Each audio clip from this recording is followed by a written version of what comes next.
ধর্ম উপদেষ্টার পকেটে 8,28,00,000 টাকা। যদি শিরোনামটা এমন হতো, সারা বাংলাদেশ ভাইরাল হয়ে যেত। কামসাচ্য উপদেষ্টা। কিছু পজিটিভ ব্যাপার ভাইরাল হয় না।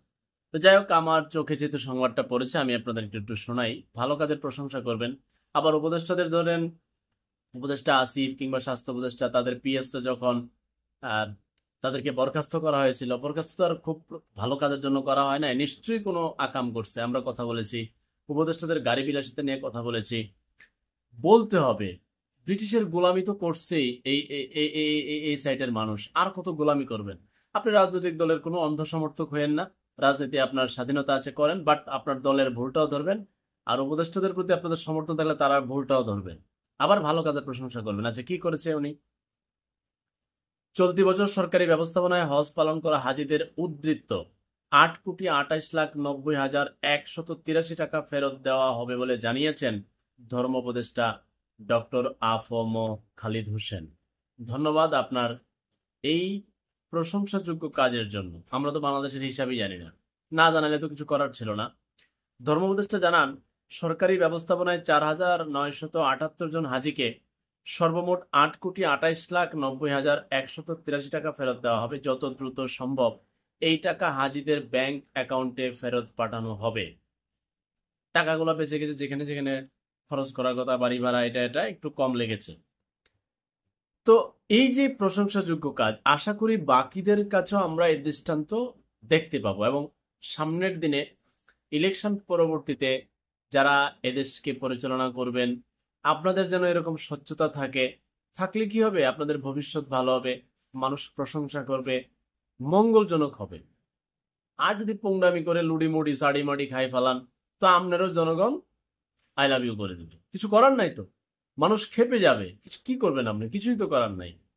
এটা যদি আপনি 90 দশকের প্রজন্ম মনে করেন, তাহলে তো ঝামেলা। এই ঘাটতারা প্রজন্ম হঠাৎ আপনার দিকে আঙ্গুল তুলে বসবে। এখন আঙ্গুল তুলে আপনি বলবেন বেয়াদব। আপনার এটা বলা দরকার নাই, আপনি সঠিকভাবে কাজ করেন। প্রতিহিংসামুক্ত রাজনীতি হোক, দুর্নীতিমুক্ত বাংলাদেশ হোক, ঘুষমুক্ত বাংলাদেশ হোক, সিন্ডিকেট মুক্ত বাংলাদেশ হোক, চাঁদাবাজ মুক্ত বাংলাদেশ হোক, এটাই তো জনগণ চায়। তো আপনারা যেহেতু দেশের মালিকানা নিজেরা দাবি করেন, রাজনৈতিক দল তো মনে করে যে আমরাই দেশের মালিক, এরাই দেশের সকল সমস্যার সমাধান করবে। কিন্তু জনগণ বলে সকল সমস্যা তৈরি করে তারা, আবার সমস্যা তারা তৈরি করে, সমাধানের জন্য তারাই চিল্লায়।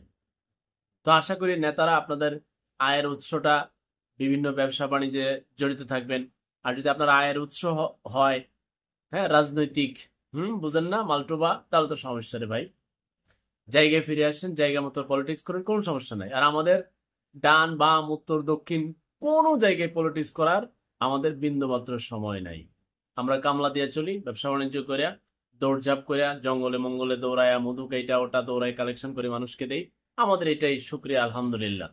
ওই 2 পয়সার কোনো মূর্খ নেতার পিছনে দৌড়ানোর টাইম নাই, বন্ড নেতাদের গোনারও টাইম নাই, কোনো রাজনৈতিক দলের গোলামি করারও টাইম নাই, ইচ্ছা নাই। আল্লাহ যেন এই পথে কখনোই না নেন।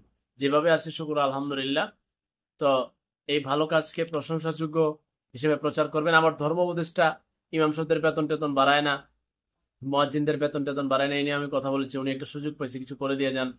মানে চোখে আঙ্গুল দিবেন, বাট মন্দ কাজকে তার ধরিয়ে দিবেন, ভালো কাজকে প্রশংসায় নিয়ে আসবেন, সে যেই হোক। তাহলেই চমৎকার বাংলাদেশ। আমাদের মানসিক অনেক কিছু পরিবর্তন করতে হবে, ব্যক্তিত্ব অনেক কিছু আমাদের, পুরো পরের জেনারেশনকে পরিবর্তন করলেও আলহামদুলিল্লাহ বাংলাদেশ চমৎকার হবে। না হলে কি, আল্লাহ পাক পানির নিচে সব আন্দাই দেবে। যা মাছের লগে থাক।